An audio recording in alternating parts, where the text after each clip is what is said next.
નમસ્તે મિત્રો, મારી યુટ્યુબ ચેનલ અલકા સરોઠિયામાં આપનું ખૂબ ખૂબ સ્વાગત છે।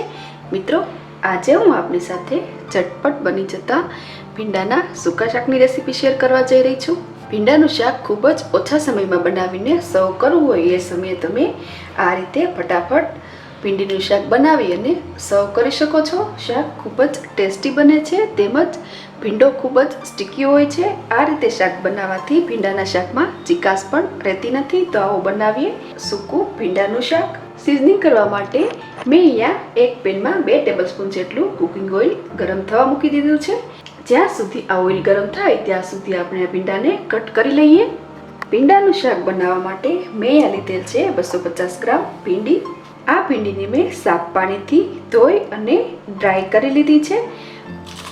અહીંયા ભીંડાની જે આપણે સીંગ કટ કરીએ તેને પાતળી સ્લાઇસમાં કટ કરવાની છે, જેથી ઝડપથી ચડી પણ જાય, તેમજ જો અંદર કોઈ જીવાત હોય તો પણ આપણને ખ્યાલ આવી જાય। ઘણીવાર ભીંડાની સીંગમાં અંદરથી ઝીણી જીવાત પણ નીકળતી હોય છે, માટે નાની સ્લાઇસમાં ભીંડો કટ કરવાથી એ પણ ખ્યાલ આવી જાય છે।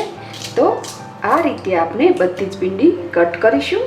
કુકિંગ ઓઇલ ઇનફ ગરમ થતાં જ સૌપ્રથમ એડ કરીશું સ્લાઇસમાં કટ કરેલી લસણની કળીઓ। મિત્રો, ભીંડાના શાકમાં લસણની કળીને સ્લાઇસ કરી અને કકડાવીને નાખવાથી ભીંડાનું શાક ખૂબ જ ટેસ્ટી લાગે છે। લસણની કળીઓને બરાબર બ્રાઉનિશ થવા દેવાની છે। જો લસણ સારી રીતે કકડી જાય તો તેનો સ્વાદ સારો લાગે છે। મિત્રો, આમ તો ભીંડાનું શાક ઘણી બધી રીતે બનાવવામાં આવે છે અને મેં પણ ભીંડાના શાકની ઘણી બધી વેરાયટી આપની સાથે શેર કરેલી છે, જેવી કે મસાલા ભીંડી, ભરેલી ભીંડી, ક્રિસ્પી ભીંડી, દહીં ભીંડી વગેરે, જેની લિંક હું આ રેસીપી સાથે ડિસ્ક્રિપ્શન બોક્સમાં આપું છું। આપ લિંક ખોલીને જોઈ શકો છો। લસણ સરસ બ્રાઉનિશ થઈ ગયું છે, તો હવે તેમાં એડ કરીશું ભીંડી।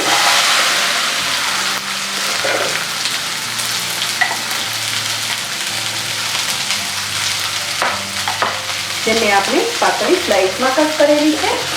આ શાક બનાવવા માટે સ્ટાર્ટિંગમાં આપણે ચમચો યુઝ કરવાનો નથી। કડાઈને બંને સાઈડથી પકડી અને ભીંડીને ઉપર નીચે કરીને મિક્સ કરીશું, જેથી ભીંડીની દરેક સ્લાઇસ પર તેલનું કોટિંગ થઈ જાય। સારી રીતે મિક્સ કરી દીધા બાદ અહીંયા હું એડ કરું છું 1/4 ટેબલસ્પૂન જેટલું મીઠું, તેમજ 1/2 ટેબલસ્પૂન જેટલો લીંબુનો રસ। જો ખટાશ વધારે પસંદ હોય તો લીંબુનો રસ વધારે પણ લઈ શકાય। ફરી બધું મિક્સ કરીએ।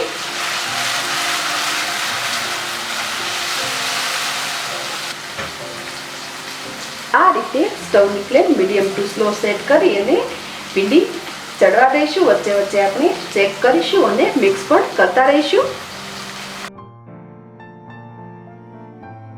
4 થી 5 મિનિટ પછી આપણે એડ કરીશું ચપટી હળદર। હવે બધું મિક્સ કરીએ।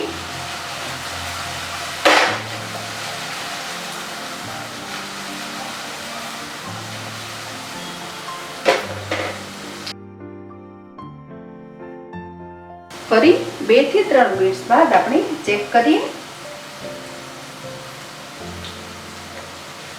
ભીંડી આસાનીથી પ્રેસ થઈ જાય છે, મતલબ કે આપણી ભીંડી સારી રીતે ચડી ગઈ છે। તો હવે તેમાં એડ કરીશું 1/2 ટેબલસ્પૂન જેટલું ધાણા જીરું।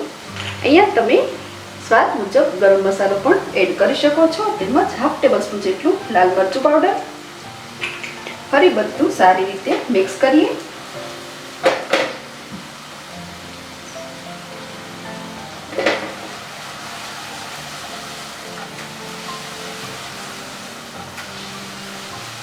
મિત્રો, આ શાક ખૂબ જ ઝડપથી તો બની જ જાય છે, સાથે એટલું ટેસ્ટી પણ બને છે। ભીંડી સાથે આપણે એડ કરેલા હળદર, મરચું તેમજ જીરું સારી રીતે મિક્સ થઈ ગયેલ છે, તેમજ ભીંડી સરસ સોફ્ટ પડી ગયેલ છે, મતલબ કે આપણી ભીંડી સારી રીતે ચડી ગઈ છે। તો હવે સ્ટવની ફ્લેમ ઓફ કરી દઈએ।